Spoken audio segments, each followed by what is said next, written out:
அனைவருக்குமே வணக்கம். சற்று முன் கிடைத்திருக்கக்கூடிய ஒரு மிக மிக முக்கியமான செய்தி ஒன்று வெளியாகியுள்ளது. சற்று முன் திமுக நடத்தும் நாடகம் குற்றவாளி கொடுத்த வாக்குமூலம் இது மாதிரி செய்திகள் வெளியாயிருக்கு.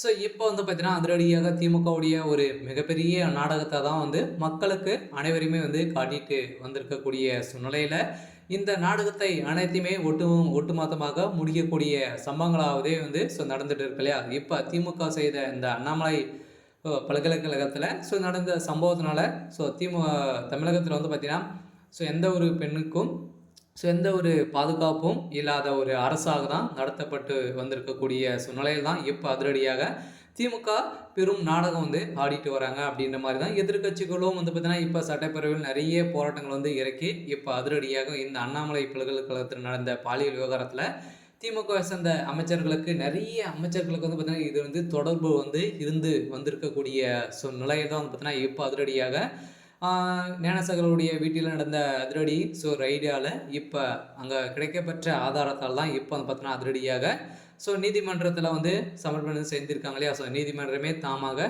முன் இந்த வழக்கை விசாரணைக்கு எடுத்து கொண்டிருக்கக்கூடிய நிலையில் தான் இதில் சம்மந்தப்பட்ட அனைவரையுமே பார்த்தீங்கன்னா கதையை முடிக்கணும், குண்டால் கேஸ் போடணும் அப்படிங்கிற மாதிரி பார்த்தீங்கன்னா இப்போ அதிரடியாக நீதிமன்றம் போட்டிருக்கக்கூடிய நிலையில் தான் இப்போ குற்றவாளிக்கு தூக்கு தண்டனை வழங்கியிருக்காங்க. அதனால் பார்த்தீங்கன்னா குற்றவாளி கொடுத்த வாக்குமூலத்தால் இப்போ அதிரடியாக திமுக சேர்ந்த அந்த சார் அடுத்து பார்த்தீங்கன்னா முக்கிய புள்ளிகள்லாம் பார்த்தீங்கன்னா இதில் சிக்கியிருக்காங்க. அதனால் பார்த்தீங்கன்னா இது வரைக்குமே அந்த விஷயத்தில் 50க்கும் மேற்பட்ட வீடியோக்கள் வெளியாகி வைரலாக போயிட்டு வந்திருக்கக்கூடிய நிலையில் தான் இப்போ உதயநிதி ஸ்டாலின் அவர்களும் இதில் வசமாக சிக்கிய சம்பவத்தினால தான் அந்த சார் உதயநிதி தான் அப்படின்ற மாதிரி பார்த்தீங்கன்னா எதிர்கட்சிகளும் நிறைய கட்சி தலைவர்களும் பார்த்தீங்கன்னா இப்போ சொல்லி வருகின்ற நிலையில் தான் ஆளுநர் RN ரவி அவர்களவே பார்த்தீங்கன்னா தலைவராக பேசியிருந்த விவகாரத்திலும் உதயநிதி பேசியிருந்தார். இதனால் இப்போ ஆளுநர் RN ரவி அவர்களும் பார்த்தீங்கன்னா அதிரடியாக போட்ட ஒரே போடால இப்போ அதிரடி திமுகவுடைய ஆட்சியை கலைக்கூடியான நிலைக்கு வந்திருக்கு.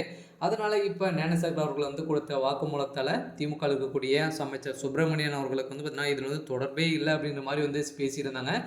இதனால் தான் பார்த்தீங்கன்னா திமுக ஒரு மிகப்பெரிய நாடகம் ஆடி கூட இப்போ வசமாக இதில் திமுகவுடைய முக்கிய புள்ளிகளெல்லாம் சிக்கியிருக்காங்க.